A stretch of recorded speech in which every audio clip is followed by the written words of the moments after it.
Bienvenue à ceux qui nous rejoignent pour cette nouvelle séquence des États généraux de la sécurité locale. Nous allons maintenant parler police municipale, la troisième force de sécurité, comme on a désormais coutume de l'appeler. C'est un métier qui est en plein essor, plus de 25 000 agents selon les derniers chiffres, avec des missions qui ne cessent d'évoluer. C'est aussi un métier qui se structure, avec notamment des associations qui voient le jour. Et je suis très heureux d'accueillir deux représentants de ces associations. Tout d'abord, Patrice Debois. Vous êtes chef de service à Ploërmel, dans le Morbihan. Bonjour. Bonjour. Vous présidez l'Association nationale des cadres de police municipale. C'est bien ça. L'ANCPM, qui réunit les chefs de service et les directeurs. Bonjour également à Thierry Colomard, brigadier chef principal à Puget-sur-Argence dans le Var. C'est ça. Vous présidez la toute nouvelle Fédération nationale des policiers municipaux de France, dont on parle beaucoup depuis quelques mois. Merci à tous les deux d'avoir répondu favorablement à notre invitation. Dans un instant, nous évoquerons les grands enjeux qui touchent aux polices municipales. Mais pour commencer, parlons de vos associations. Car aussi curieux que ça puisse être, il n'y avait pas, ou presque pas, d'associations de policiers municipaux en France jusque-là. C'est maintenant le cas avec vos deux associations, en parallèle des organisations syndicales naturellement. Et je voudrais commencer par cette Fédération nationale des policiers municipaux de France que vous avez lancée au printemps, Thierry Colomard, avec une poignée de collègues.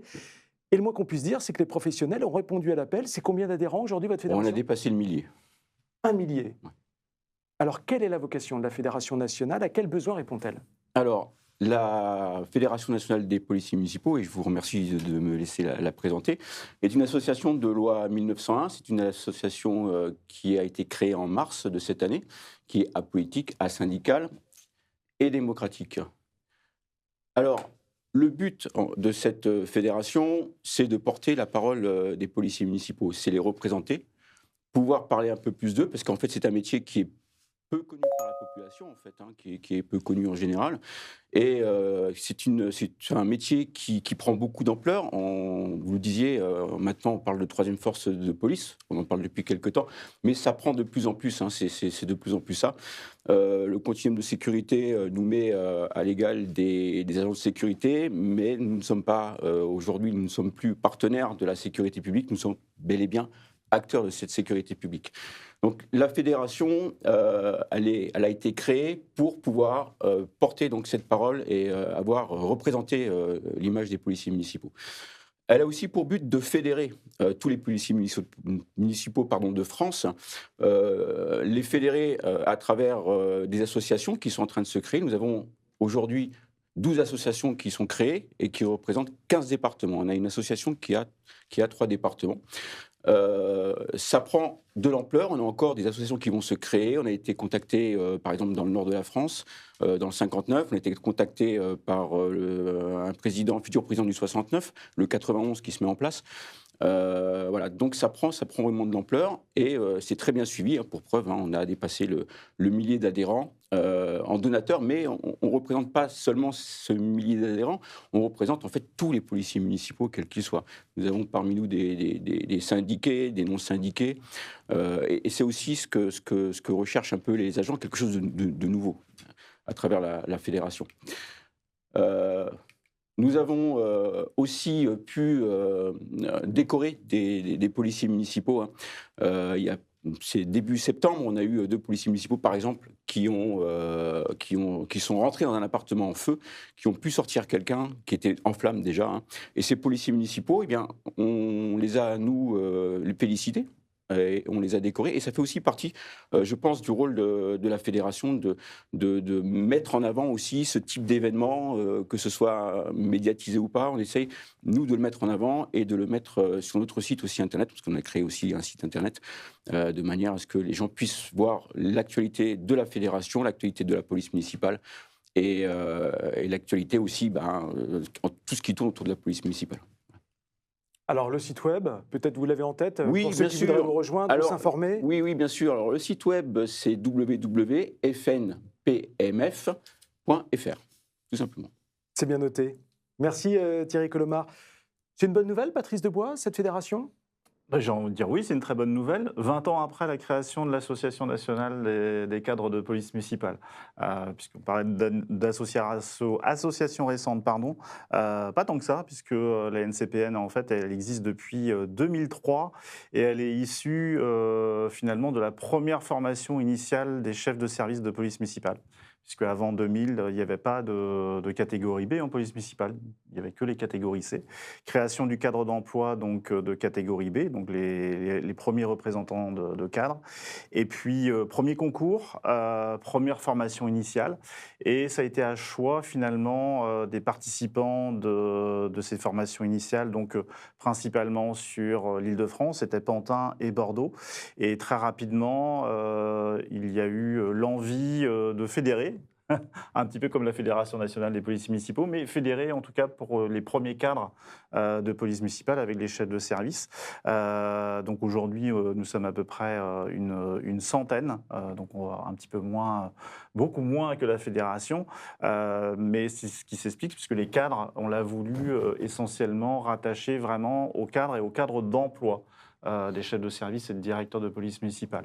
Donc les chefs de service de catégorie B et les directeurs de catégorie A. Les directeurs, puisque quelques années après 2003, la création de directeurs a émergé, et avec le paradoxe d'avoir des seuils, effectivement, et donc finalement un nombre limitatif de directeurs de police municipale. Ce qui a amené, on l'abordera aussi très certainement, les conditions statutaires, mais qui a amené beaucoup de directeurs de police municipale ou de chefs de service de police municipale à œuvrer sur la politique de prévention de la délinquance, puisque c'était des professionnels de terrain qui sont aguerris après sur les formations initiales, et beaucoup d'entre eux sont même coordonnateurs de CLSPD. Je crois que vous en avez parlé tout à l'heure, précédemment dans l'atelier précédent. Donc effectivement, vous avez beaucoup de coordonnateurs de CLSPD ou de directeurs administratifs qui supervisent d'autres thématiques que la police municipale. Donc la NCPM, c'était essentiellement, je dirais, un peu comme la fédération. L'idée, c'était vraiment d'avoir quelque chose qui était insyndical, apolitique, et qui avait le but de mettre en réseau, en fait, les projets de service, l'échange d'expériences. Et au cours de ces vingtaines d'années, nous nous sommes rendus compte que finalement, notre rigueur, notre professionnalisme était recherché également par rapport aux élus, qu'ils soient élus locaux, au niveau national également. Et donc, on a participé dans diverses instances, sous l'égide de l'époque du président de l'époque, Jean-Michel Loubanet, à divers entretiens et relations auprès des ministères. Voilà, notamment, j'ai le souvenir de la mise en place du procès-verbal électronique. Il y avait déjà des questions, et des questions qui sont encore restées, malheureusement, et qui font encore toujours actualité. Merci Patrice Debois pour la présentation de votre association. Alors vous le savez, à la Gazette et dans son club Prévention Sécurité, nous suivons chaque jour l'actualité des polices municipales, et les sujets sont nombreux. Je voudrais revenir avec vous sur l'une des principales actus de ces dernières semaines, et la proposition de la Première ministre Elisabeth Borne de travailler sur un texte de loi pour, nous a-t-elle dit au mois d'octobre, permettre aux policiers municipaux, je cite, d'accomplir certains actes de police judiciaire. C'est une évolution qui vient du sommet du gouvernement. C'est important. Comment vous réagissez à cette proposition? Alors, Colomar. En ce qui me concerne, les gouvernements successifs qui sont succédés depuis des années ont donné des prérogatives supplémentaires aux polices municipales. Ça fait quelques années maintenant, voilà, on a de plus en plus de travail. On travaille, c'est pas le problème, on a de plus en plus de travail. Cette charge supplémentaire nous amène aussi à prendre plus de risques sur la voie publique. Malheureusement, malgré tout, on nous donne des prérogatives, mais le social, lui, par contre, n'avance pas. Donc ça, c'est un problème. Donc, le social, le volet social, c'est-à-dire? Alors, déjà, la retraite. La retraite. Quand vous avez un agent de police municipale au bout de 30 ou 35 ans de service qui part avec 1200, 1400 € en ayant assuré la sécurité publique des citoyens pendant toute sa carrière, et qui court exactement aujourd'hui les mêmes risques sur la voie publique que n'importe quelle patrouille des forces étatiques, je parle bien de voie publique, hein.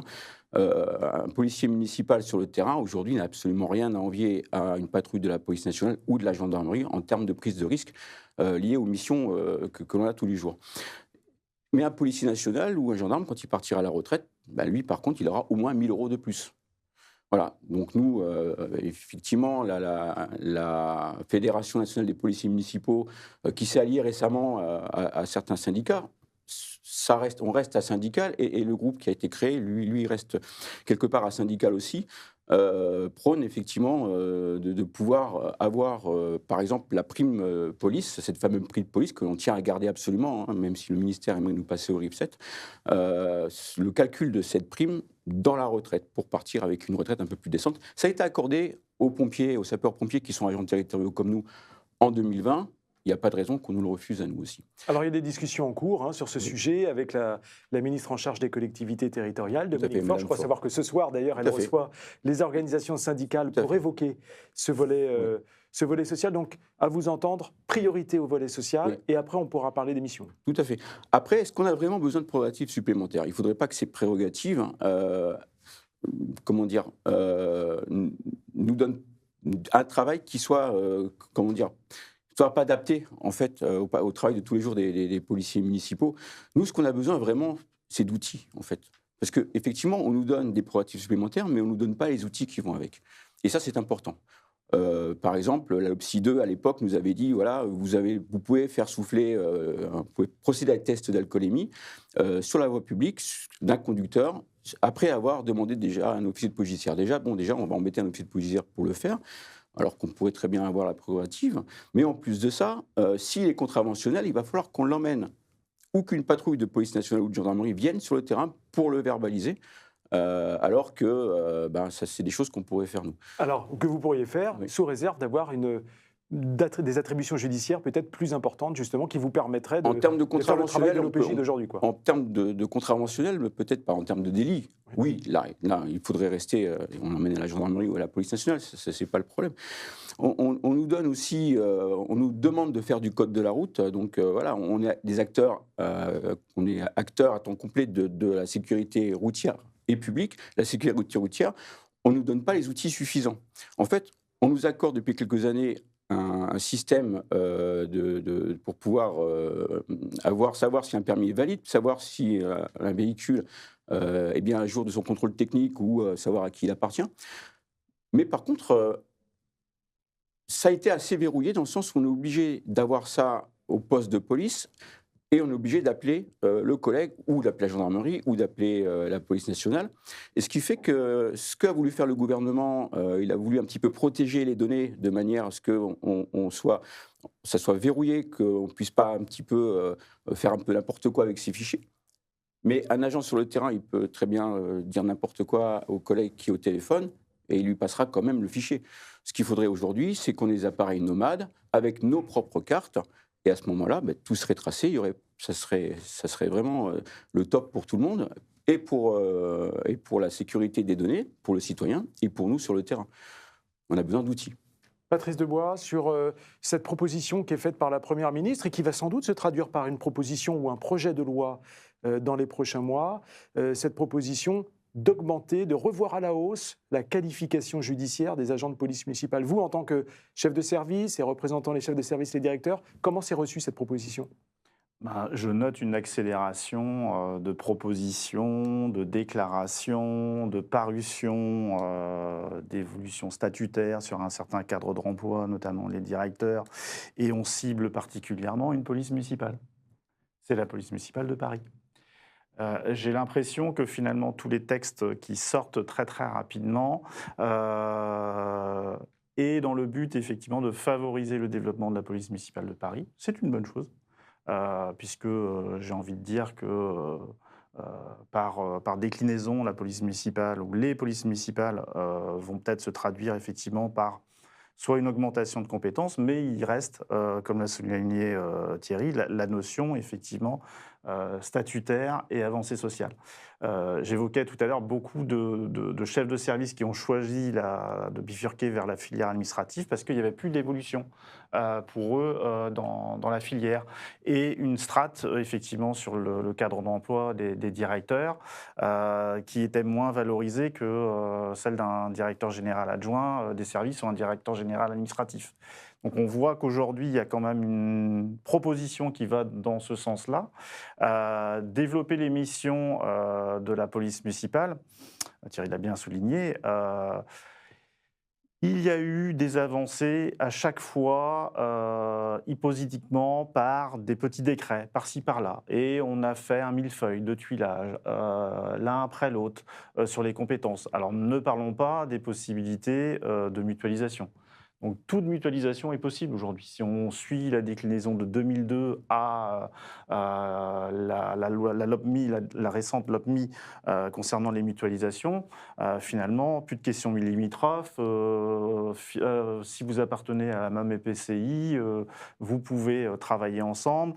La création des SIVU, on voit bien que finalement, le législateur lâche toutes les vannes à toutes les possibilités de mutualisation. Dans les faits et dans la réalité, ça ne se met pas facilement en place parce que manque de moyens, parce que finalement, l'État décharge largement aussi la sécurité du quotidien aux polices municipales.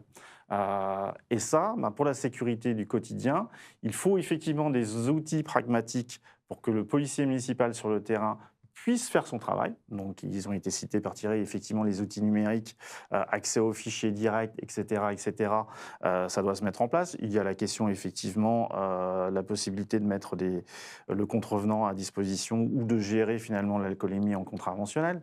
Pourquoi pas mais il y a d'autres problématiques qui sont chronophages et qu'on sent bien que, finalement, la police nationale ou la gendarmerie tendrait à vouloir nous laisser gérer, je pense à l'ivresse publique et manifeste.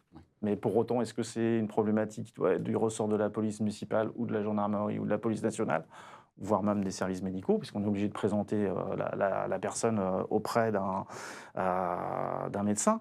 La problématique, il y a des enjeux de société, et puis on remarque aussi que les forces de sécurité de l'État ont été submergées depuis de nombreuses années par tout ce qui est le maintien de l'ordre. Donc ça a commencé effectivement avec les mouvements sociaux qui sont beaucoup plus développés. Ensuite, on a eu la crise sanitaire, les émeutes, les récentes émeutes, et pour lesquelles d'ailleurs, pour faire écho à la déclaration d'Elisabeth Borne, on sent bien que finalement, il y a eu une lecture et finalement les policiers municipaux eux-mêmes ont participé aussi à la lutte contre les émeutes. Mais je tiens à le rappeler, logiquement dans les textes, maintien de l'ordre, les polices municipales, c'est proscrit à l'heure actuelle. Donc nous allons vers où ? Est-ce que c'est effectivement de donner des moyens pour assurer la police de sécurité du quotidien ? Oui. Alors j'ai envie de dire aussi qu'il y a quelques années, c'était un élu lors d'une rencontre qui disait que finalement la police municipale, c'était une vieille adolescente qui ne demandait qu'à s'émanciper. Moi aujourd'hui, j'ai envie de dire, on est la maison police municipale. Elle a été, je dirais, avec la loi de 99, commencé à être harmonisée au niveau national, véhicules sérigraphiés, tenue unique, carte professionnelle, certaines compétences étendues au code de la route. Et d'ailleurs, pas d'avancée sociale d'ailleurs à cette époque-là.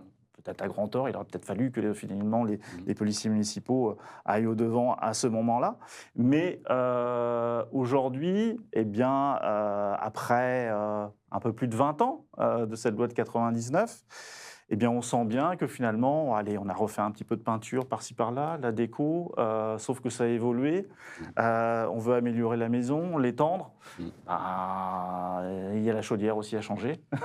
Alors, donc effectivement, il va falloir mettre en plus des moyens énergétiques. Et je pense qu'il y a les élus qui sont décideurs et aussi, eh bien, il y a les finances des collectivités locales. Est-ce qu'elles pourront assurer ces augmentations de prérogatives ? Est-ce que ces prérogatives, elles seront homogènes sur tout le territoire national ? Il faut le rappeler quand même que les polices municipales sont diverses en termes de territoire, en termes d'effectifs, selon la collectivité, selon le territoire où on se trouve. Donc il va falloir légiférer, effectivement. Et je pense qu'il est temps qu'effectivement il y ait une loi police municipale et non plus de l'égrainage par-ci, par-là. Alors Patrice Debois, Thierry Colomard, pendant des années, on a eu ce débat sur la doctrine d'emploi des policiers municipaux, avec d'un côté les tenants d'une police de proximité qui disaient grosso modo la police municipale, c'est la police de contact avec la population, c'est la police du quotidien, c'est l'îlotage, c'est la présence humaine sur le terrain. Et on entend beaucoup d'agents d'ailleurs qui disent je fais ce métier pour la proximité. Et puis, il y avait les tenants aussi d'une police plus proactive sur les questions de délinquance, parfois même en supplétive de la police nationale, faisant un certain nombre de missions que les policiers nationaux n'avaient plus les moyens d'aboutir. Il y avait ce clivage. Il est dépassé maintenant, ce débat ? À vous entendre, on a l'impression que, voilà, aujourd'hui, la maison police municipale a beaucoup évolué. La question, ce n'est plus vraiment la doctrine d'emploi, c'est la priorité au volet social. Oui. Mais c'est surtout nous donner les moyens de bien faire le métier. Oui, tout à fait.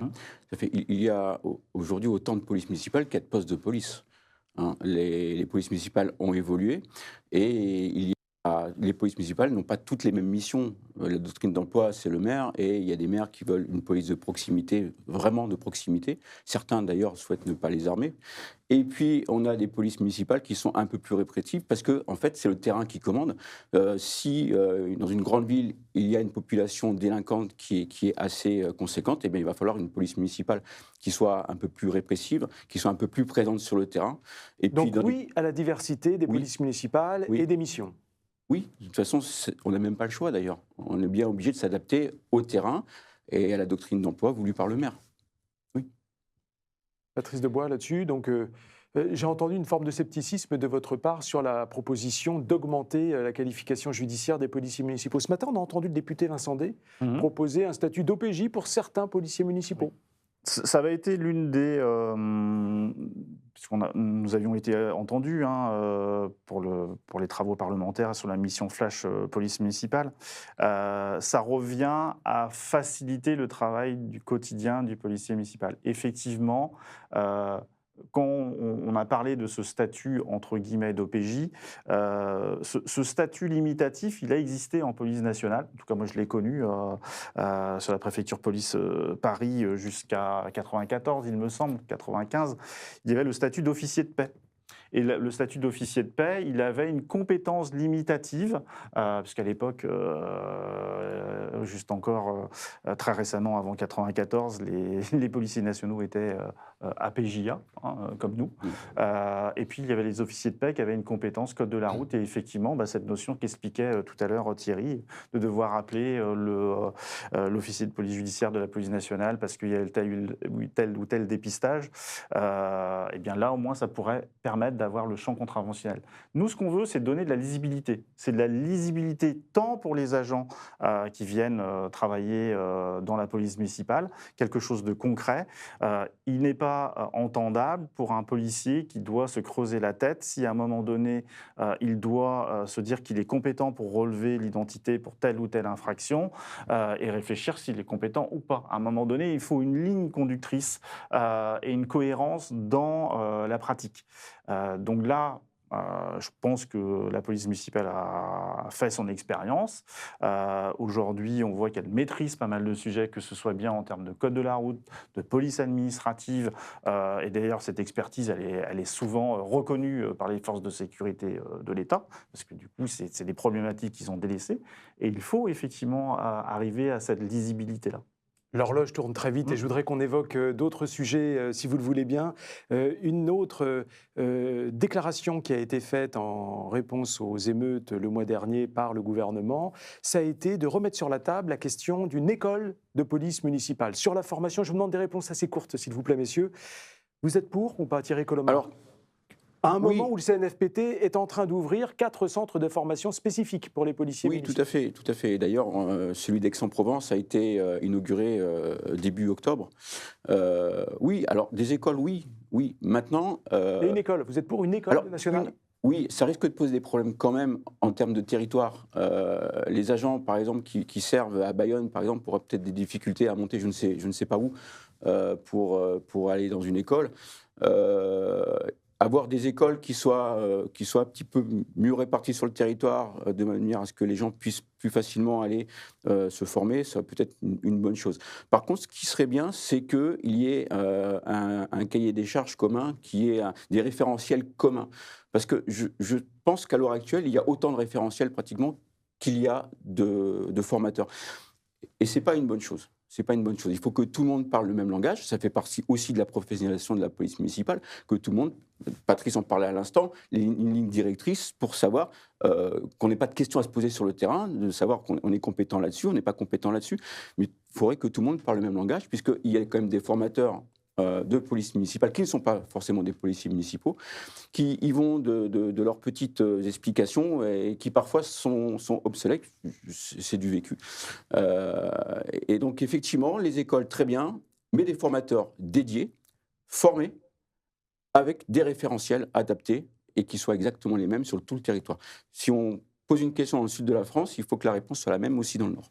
Brièvement, Patrice Debois, sur la formation, il faut la réformer, la formation, créer une école ? J'entends parler d'un référentiel pédagogique ou d'une mallette pédagogique depuis bon nombre d'années. L'école nationale telle qu'elle a été proposée par Monsieur le ministre de l'Intérieur, je pense qu'il n'a pas de lisibilité sur le fonctionnement à l'heure actuelle des formations en police municipale. Il ne faut pas oublier que le recrutement à l'heure actuelle des policiers municipaux se fait par les collectivités. Elles sont nommées par les collectivités, c'est leur arrêté de nomination qui va engager leur départ en formation.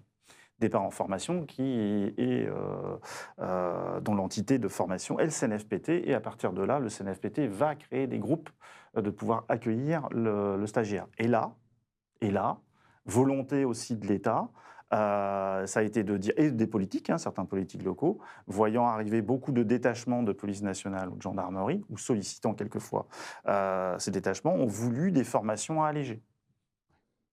Bénéfiques, pas bénéfiques. Ça, c'est un autre débat, mais ça veut dire que vous avez différents types de formations initiales pour les agents de police municipale. Alors, il y a la formation initiale, mais il y a la formation continue. Les policiers municipaux sont astreints à avoir 10 jours de formation continue tous les 5 ans. Les chefs de service et directeurs, 10 jours tous les 3 ans. Aujourd'hui, la capacité d'absorption des formations, on voit bien que ça a posé problème par le CNFPT. J'en avais parlé il y a quelques temps et j'ai reçu un beau courrier du président du CNFPT m'indiquant que tout allait bien, circuler, il n'y a rien à voir.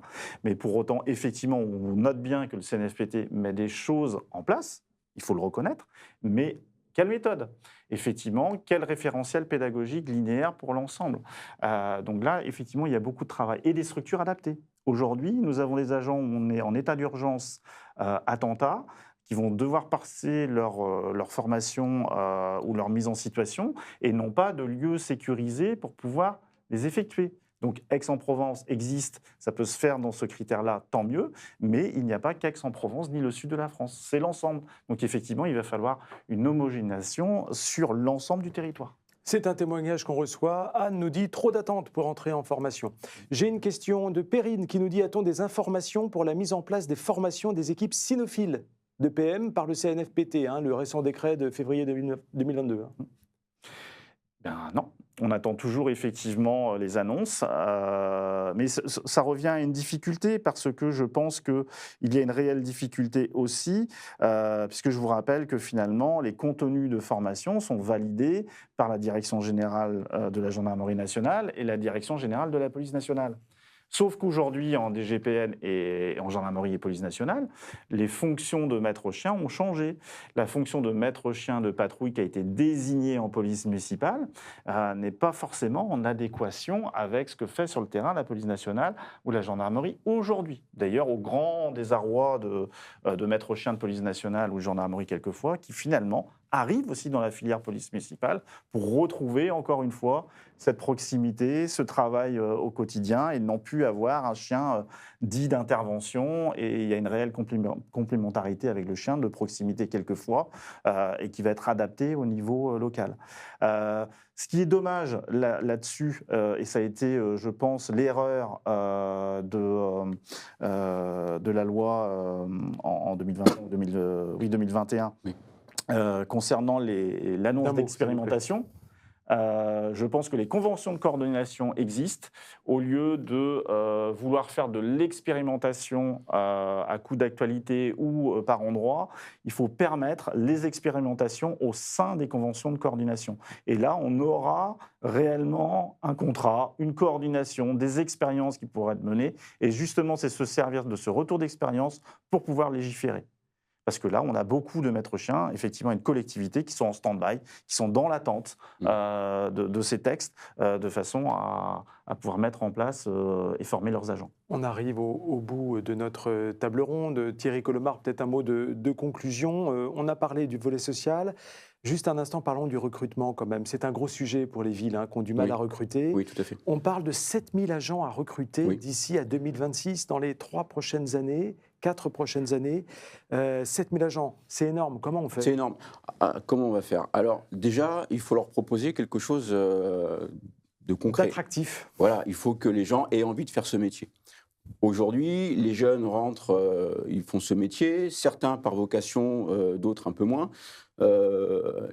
Il faut leur proposer un avenir, en fait, en police municipale. Déjà aussi, ça peut passer pour leur dire aussi, mais les cas, quand vous partirez à la retraite, vous aurez une bonne retraite. Vous aurez aussi l'occasion de pouvoir travailler en sécurité. Vous serez reconnus comme des professionnels. Vous serez reconnus comme acteurs de la sécurité publique. Aujourd'hui, la sécurité publique, on le sait, ce n'est plus du ressort régalien uniquement, c'est aussi du ressort communal, c'est aussi du ressort de la région. Et les policiers municipaux, il faut qu'ils sentent aujourd'hui qu'ils ont un intérêt vraiment à rentrer, à faire ce métier. Il y a des communes, en région parisienne surtout, qui payent très bien. Donc effectivement, ça attire du monde. Et par contre, au détriment de plus petites communes qui ont plus de mal à recruter. Il faut aussi que les salaires augmentent. Il faut aussi que les grilles indiciaires augmentent.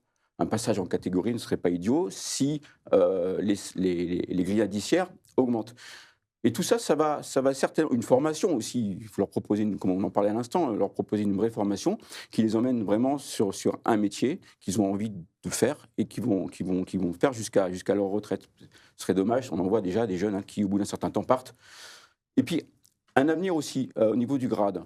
Moi, je vois aujourd'hui, pour un agent de catégorie C, arriver à 27 ans, souvent, il est au bout de sa carrière. S'il n'a pas envie de passer B ou A un jour, s'il n'a pas envie de passer de concours, eh bien, il restera BCP jusqu'à la fin de sa carrière, pendant 30 ans.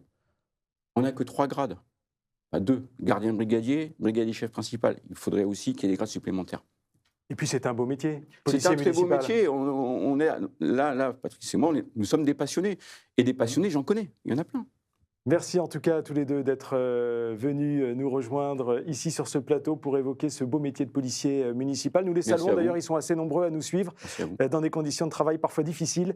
Et c'est aussi un peu de reconnaissance que d'avoir des associations telles que les vôtres qui portent leur voix. Merci à tous les deux. Merci. À très bientôt. Nous nous retrouvons dans 2 minutes pour parler de la gendarmerie nationale. Merci.